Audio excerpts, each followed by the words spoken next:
It's that time of the year again, ladies and gents. You know what that means. Who lives in a pineapple under the sea? Actually, on second thought, let's think of Greenland and Venezuela for once.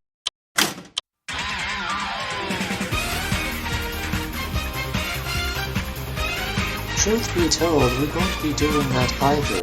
What we will be doing to celebrate my 27th birthday is to do a walkthrough.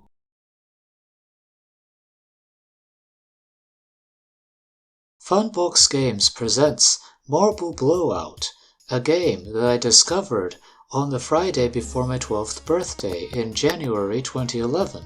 I don't know the exact date, but I do remember obtaining it before getting my copy of Marble Sheep.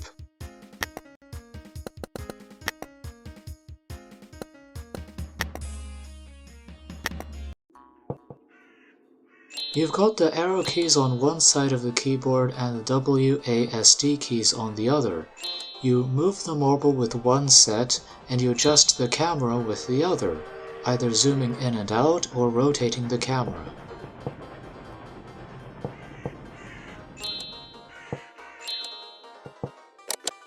That was a checkpoint. Let's try it out for ourselves. And we're back to where we left off.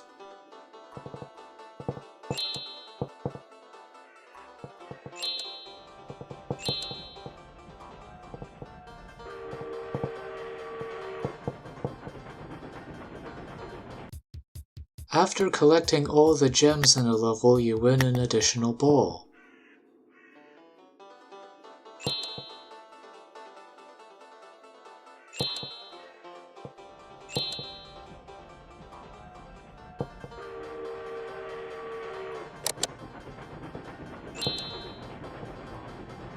This area requires a smaller marble which I have yet to unlock. The goal of each level is to collect all of the gems, and this requires playing the level multiple times with different balls.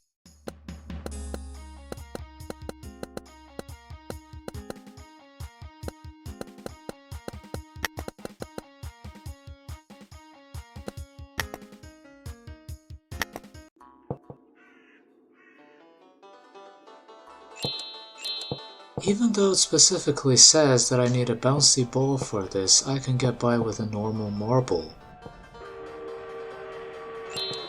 The music for this world reminds me of a scene from a Western movie that I saw before this.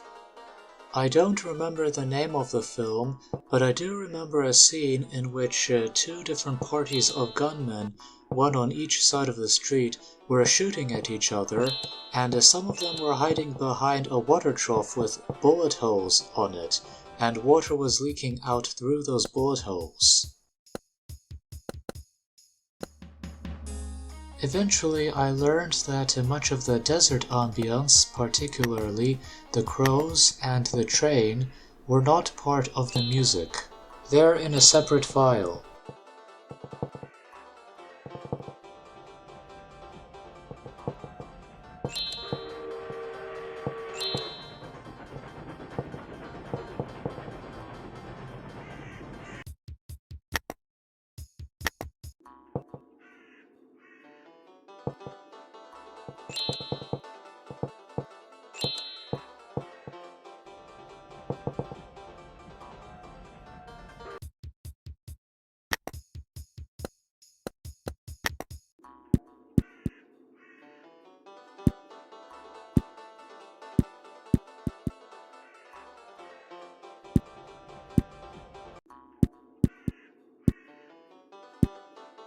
The game uses real-time physics, so the ball isn't very easy to manipulate. Throughout this video, when I'm not commenting on the game itself, I'll be reminiscing of the 2010-2011 school year in which I found this game. There are many topics pertaining to that school year, so it's hard to decide where to begin.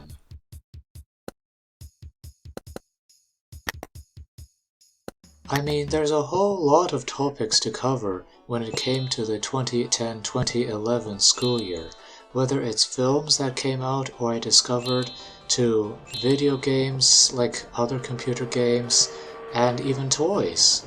So for now, I'll just narrow it down to whatever the game's visuals remind me of. Case in point, the old western desert theme reminds me of the Rango film which had come out in 2011, as well as a mobile game I came across called Armadillo Gold Rush.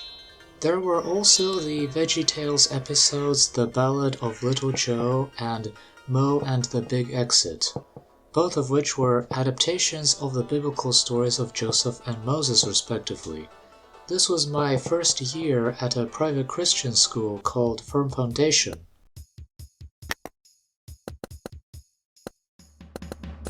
No small balls, at least none yet, I suppose.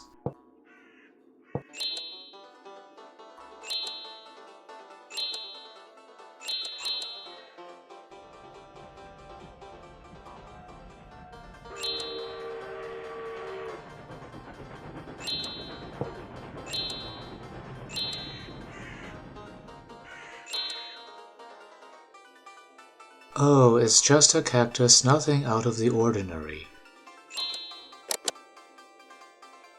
During mid to late June 2010, the summer before I first started attending Firm Foundation, the family went on vacation in Tacoma. On the way home, we spotted the Wild Waves water park and I wanted to go there. And so there I went and had a ball with it. I had wanted to go back since and would have dreams of it during the 2010-2011 school year. Of those dreams that I had, one of them did not have to do with water parks, but was instead set in a Western-themed theme park that involved water in some way. It wasn't until the summer of 2013 when I could go there again, after which the enthusiasm had dampened.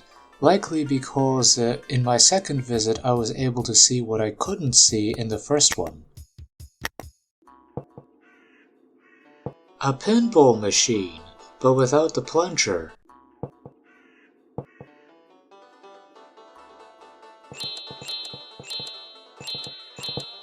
This area requires a pinball, usually just a metal ball that is otherwise similar to the usual marble.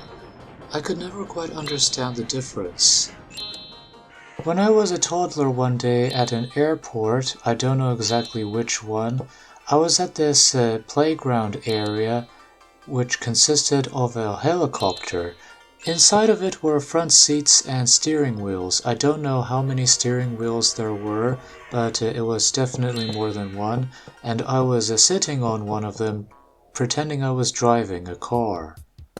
And then my parents dragged me out before I could even finish. When I asked about it sometime in late 2010 or early 2011, I was told that I was 3 years old at the time and it was in the Portland airport. So, come the following June when we were flying to California for Disneyland, I was disappointed to be unable to find that helicopter-shaped playground equipment. Likely to have since been taken down, at least not that I even remember the airport even looking like that at the time. You can change your ball in the middle of a level, but you end up having to restart that level.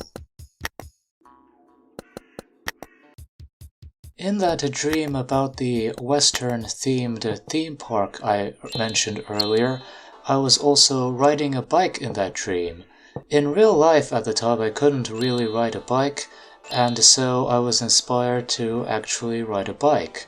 And so we bought a bike, and I had trouble trying to ride it, and I almost gave up until I gave it another shot, practiced on a high-friction surface like the grass on our front yard, and lo and behold, I finally got the hang of it, and I was happily riding a proper bike for once.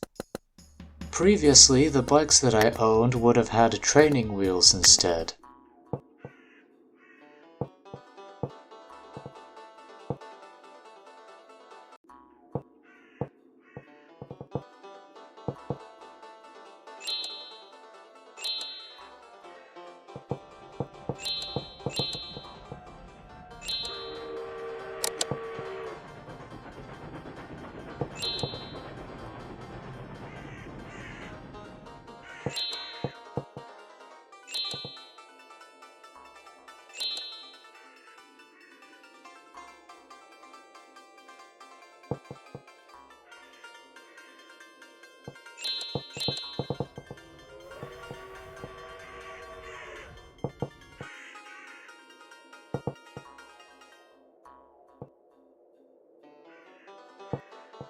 No, and it was just getting good.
If not all of the gems in a level are collected, the level selector displays only half of the ball that will be unlocked if you collected all the gems.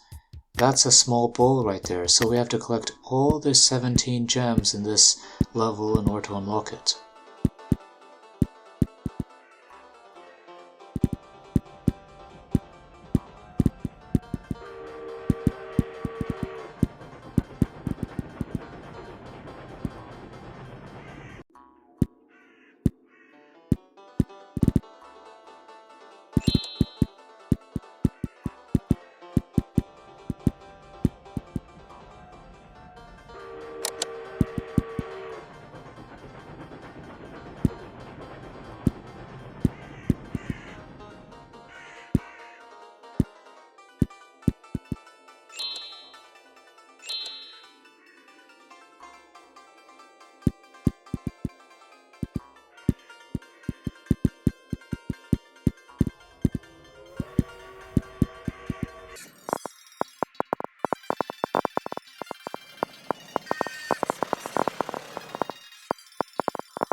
And just like that, we have our first small ball. Now let's replay any levels that require them.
And there we have it, our first pinball.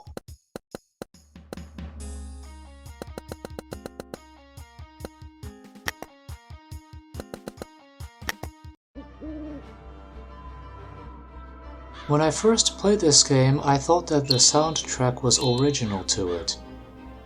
I would come across it again later, which gave me the idea that this came from somewhere else, and where it came from would not be immediately known until after I got a Mac and loaded iMovie onto it and found it to be one of the soundtracks that it came with. So, it originated as an iMovie soundtrack. It's called Dogma if you're curious. It was sometime during early 2011 when I had an obsession with construction toy brands like Lego, Erector/Meccano, and Connex. And yes, this was back when Connex was its own company.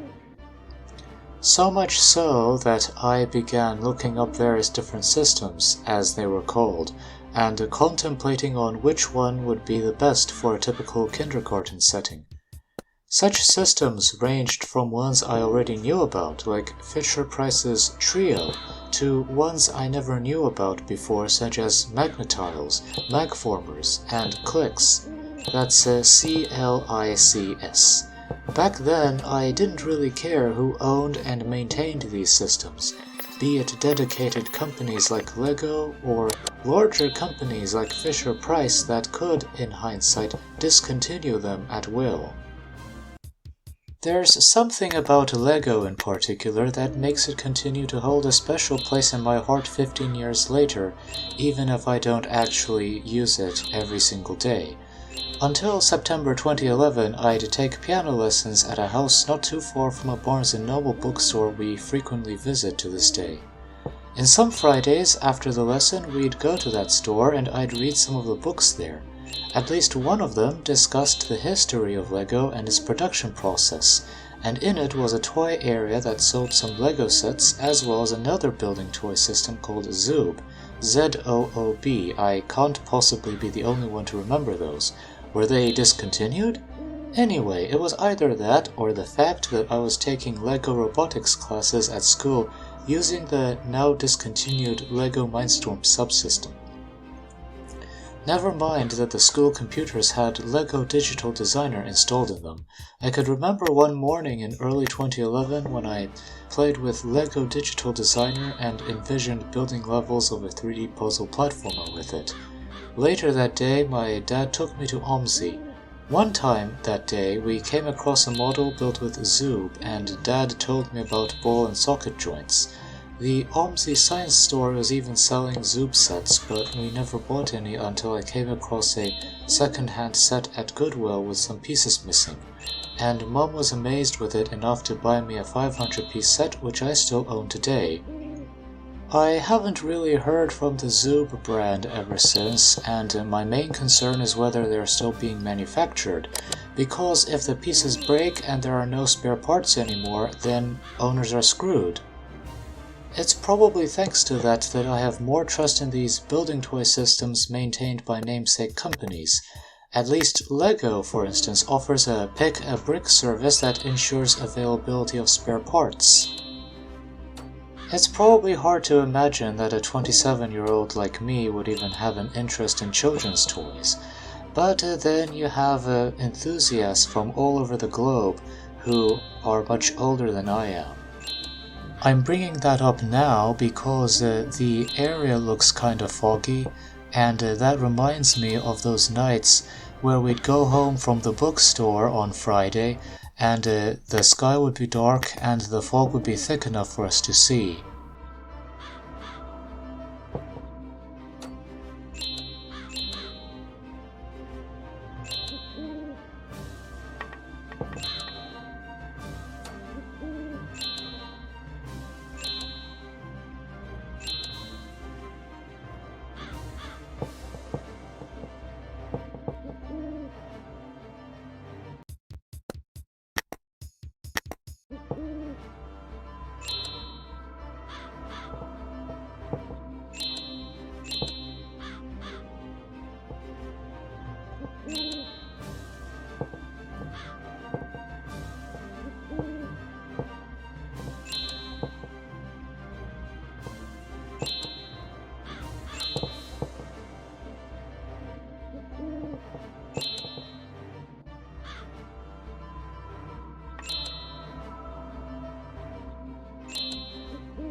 I almost forgot, there was also this film that Annie came across at Redbox. I think it was April 2011.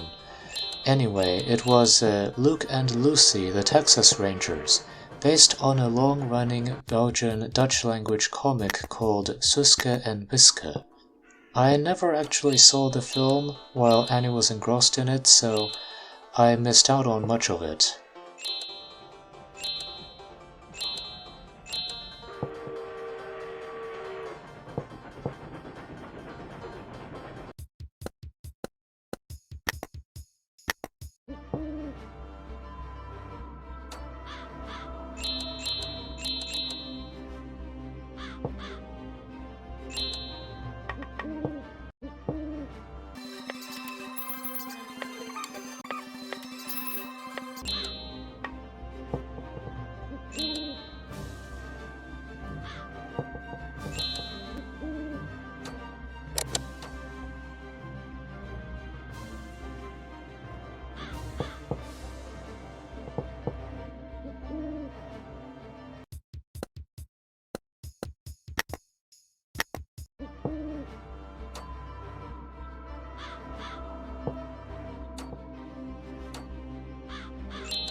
What the heck is a gyro like anyway?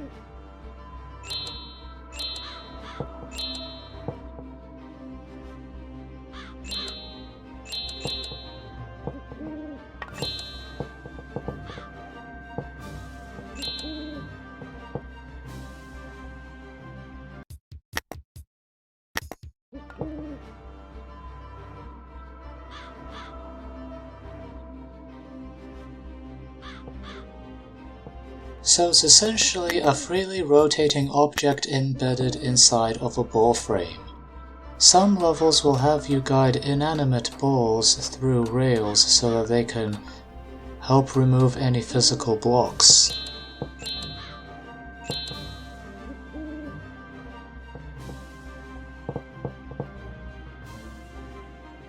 By 2010-2011 school year, I thought I'd also extend that to include the following summer vacation of 2011.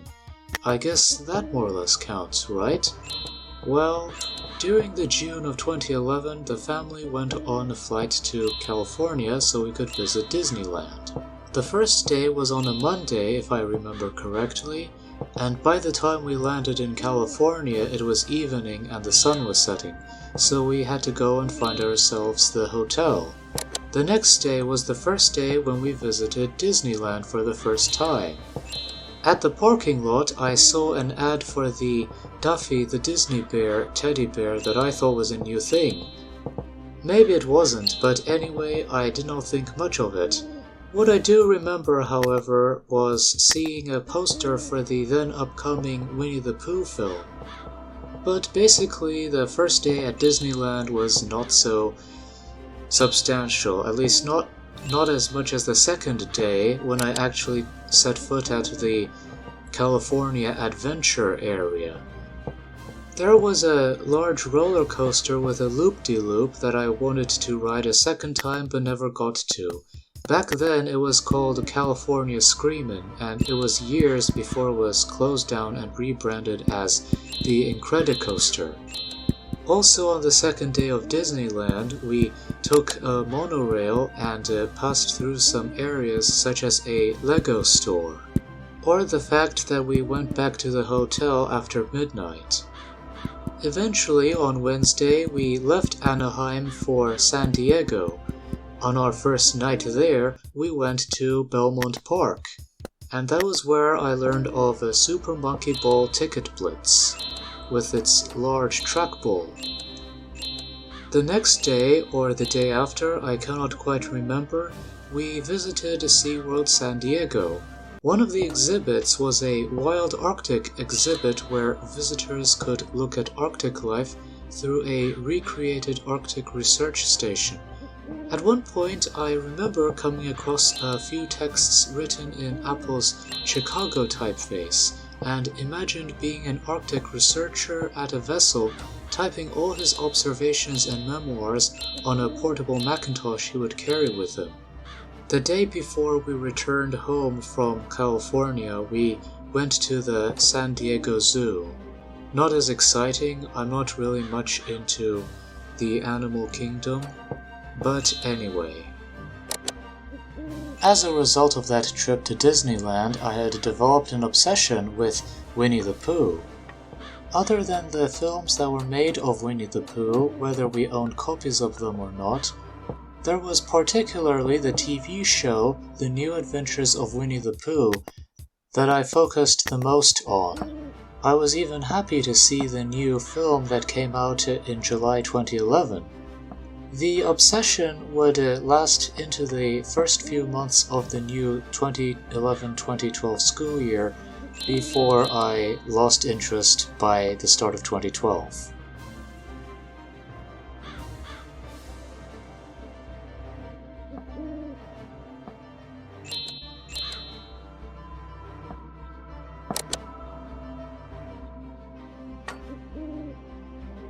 The summer of 2011 was also memorable in that it was the first time that I used the GNU Linux operating system, or just simply Linux, as a daily driver. It started sometime within 2 weeks before the end of school when I had come across Ubuntu. The newest version at the time was 11.04, aka Natty Narwhal. I thought back then that there would be an upcoming 11.05, but this was before I realized that the versions were numbered after their release date, and new releases come every 6 months, every April and October of each year. I could remember not just the games that I sampled from the Ubuntu Software Center, but also the fonts that shipped with a typical Ubuntu installation, such as the Liberation fonts that substituted Arial, Courier New, and Times New Roman. I noticed Liberation sans taking the place of Arial, especially in Google back when it was using Arial on Windows. Over the course of the summer, I found myself using Ubuntu more than Windows, except for any programs that I could not get running on Ubuntu, let alone Wine, because I didn't know how to use Wine back in those days. To be fair, there was at least one aspect in which Linux did the job better than Windows. I would binge watch Muppet Babies of the time, though I never saw all the episodes of it. And when I was playing it on Windows, one scene of an episode would cause Windows to crash and display the blue screen of death.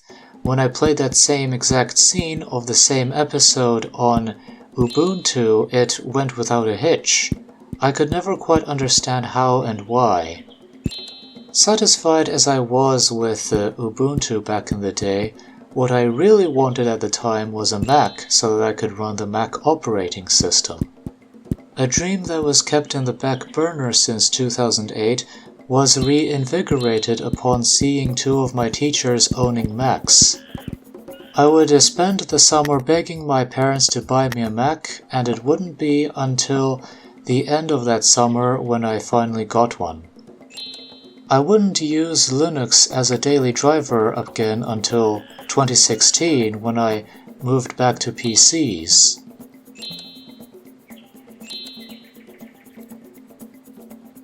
At this point in time, I'm almost running out of anecdotes I'm willing to share about the 2010-2011 school year, so I thought I could probably fill some space with some anecdotes of birthdays in the years past.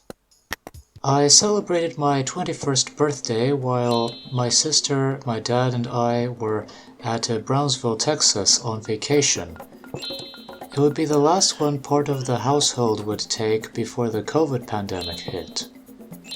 To celebrate my 21st birthday, we paid a visit to Bob's World, a place with some arcade machines and the usual card sliding mechanism in this day and age as tokens had become obsolete. When that turned out to not be very plentiful in terms of game repertoire, we went to another place called Peter Piper Pizza, and not only were there more games available, but those were still accepting tokens after all these years.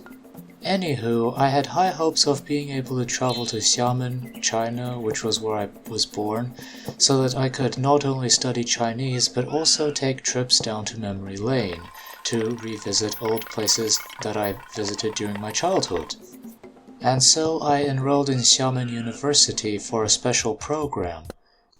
Unfortunately, the COVID pandemic hit China before it reached the rest of the world, and I thought at first that it was going to simply be short and resolve itself by the time I got home from Texas.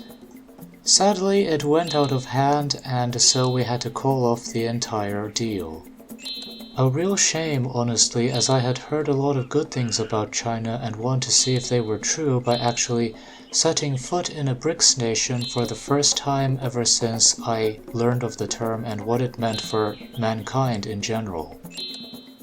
Nostalgic as I still am for Xiamen, I'm not sure if it would be workable nowadays, given the events that have transpired 6 years later.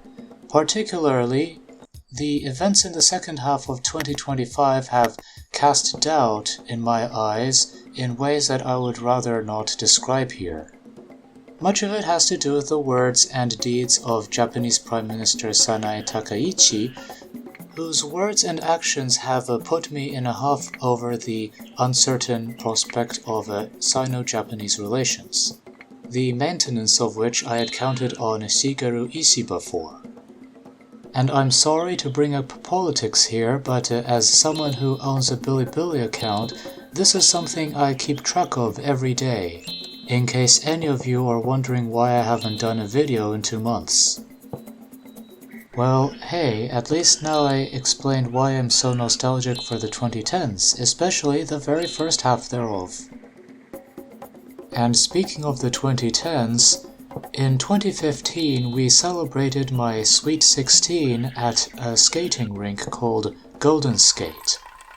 I knew how to roller skate at the time, having done so in 2010 multiple times.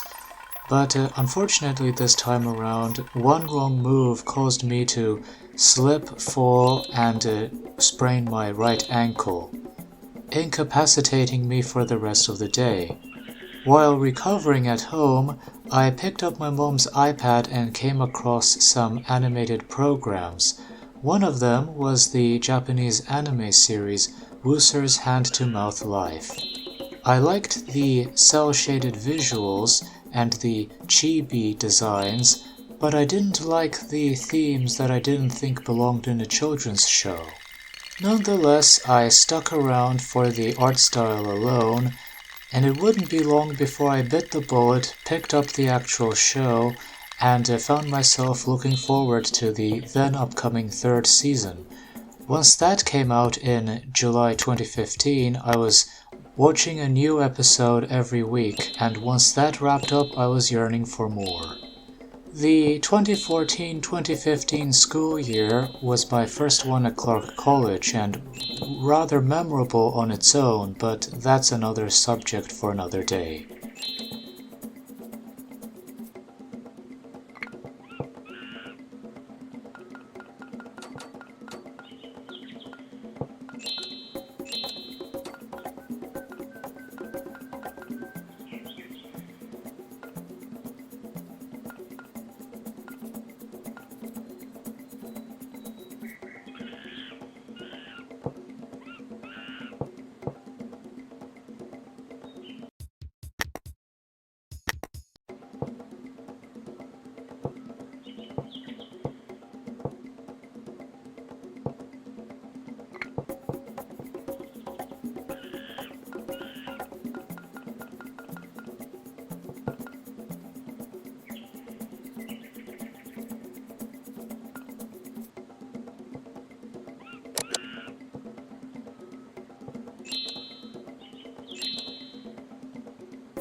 Now here's another soundtrack from iMovie. I haven't been able to find the name of this one.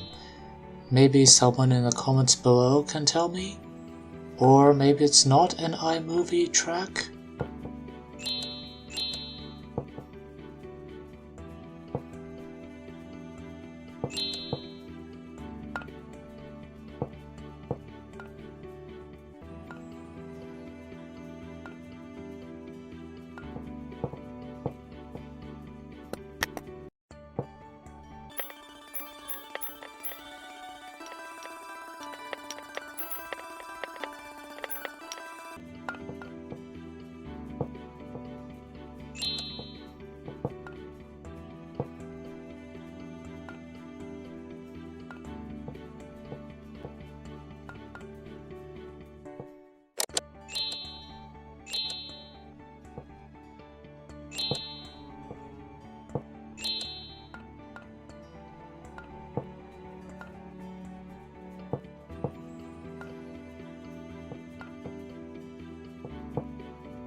What's that? Well, it's a disk, and it floats, and apparently is bound by the laws of physics.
What was that disc for? I'm afraid I missed.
It appears that that disc was required in order to knock that block down in order to build a bridge.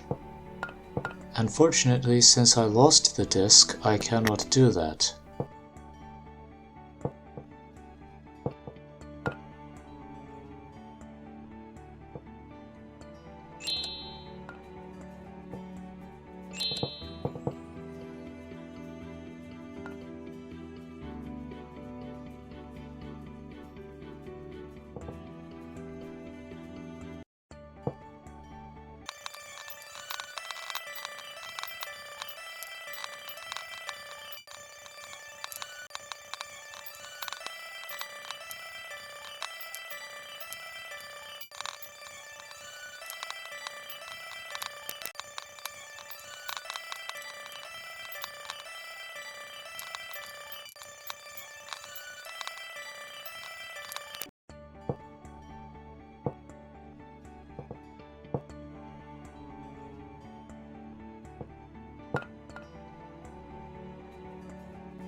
From each of those launching points is a small recessed area that the disc can rest on, like a golf tee.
The good news is the disc managed to hit the block. Bad news is the block glitched with the physics engine and ended up falling down the level.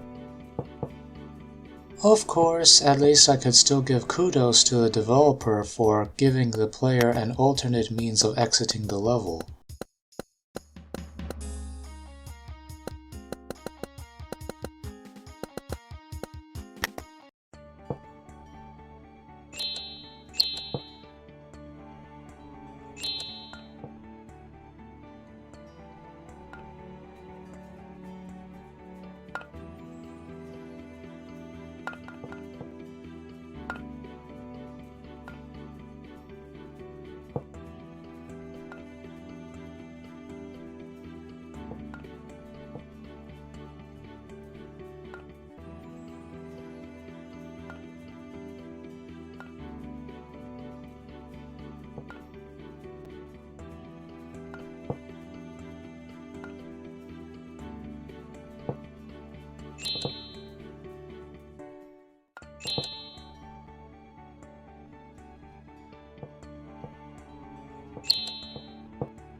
Wait, does this entire level require a pinball to play?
Well, as it turns out, you can actually play part of the level, collect the checkpoint, switch to another bowl, and continue where you left off.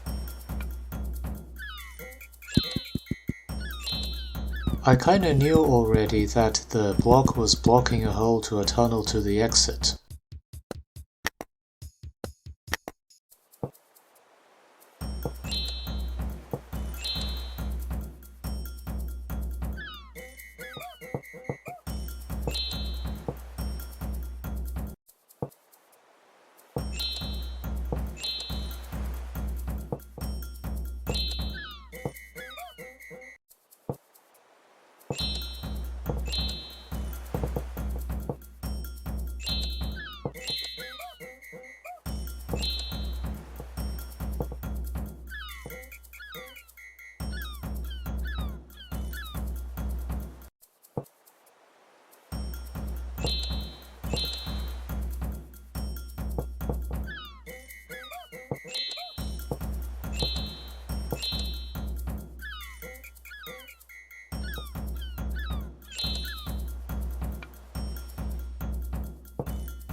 This level challenges you to a race.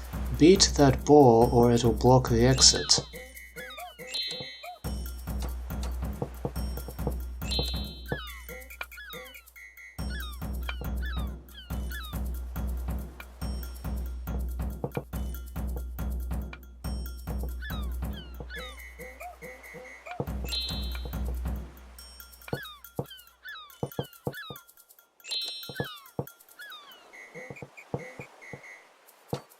We're too late, we lost.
That was it. That was the 50th and final level of Marble Blowout. Oh, yeah, there are these extras that I neglected to look at during the course of the gameplay, so I never knew what I needed to accomplish in order to unlock them.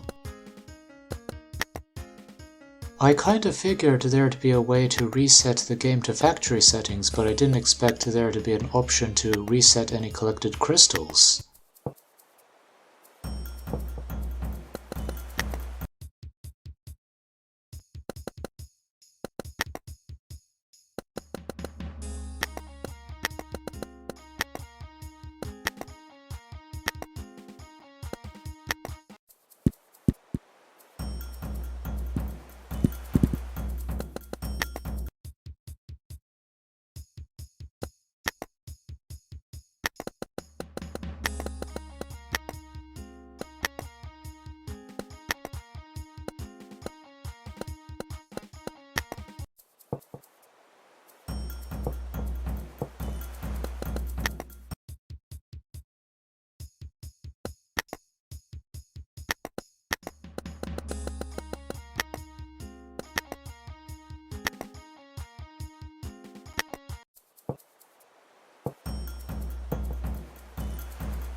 I think I now see why they put the UFO last on the list. The UFO can soar up into the sky and still go out of bounds.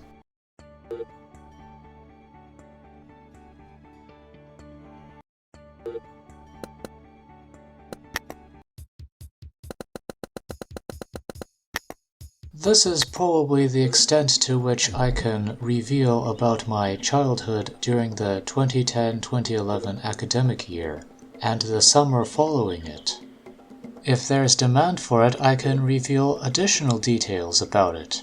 But for now though, I just wanted to simply talk about my memories of the 2010-2011 academic year. 2011 was a good year in some aspects, such as me learning how to ride a bike and using a Linux distribution for the first time. But it was also sad in some aspects, such as Marble Blast being taken down from digital storefronts all across the internet, no longer being available for sale, and Apple dropping support for PowerPC applications with the release of macOS 10.7 Lion. Well, that was Marble Blowout. 50 levels of Marble Mayhem, packed together in this video for Birthday Blowout. See what I did there? Would have loved to see more levels and a level editor, but I guess this is all we get. The game took less than 2 hours to beat judging from the recorded footage on the 5th of February 2025, so it's nearly a year old now. Anyway, this is Joseph Noet, and I'll wrap this up by answering the question that I posed earlier. Both are theme songs to children's animated TV programs that debuted in 1999.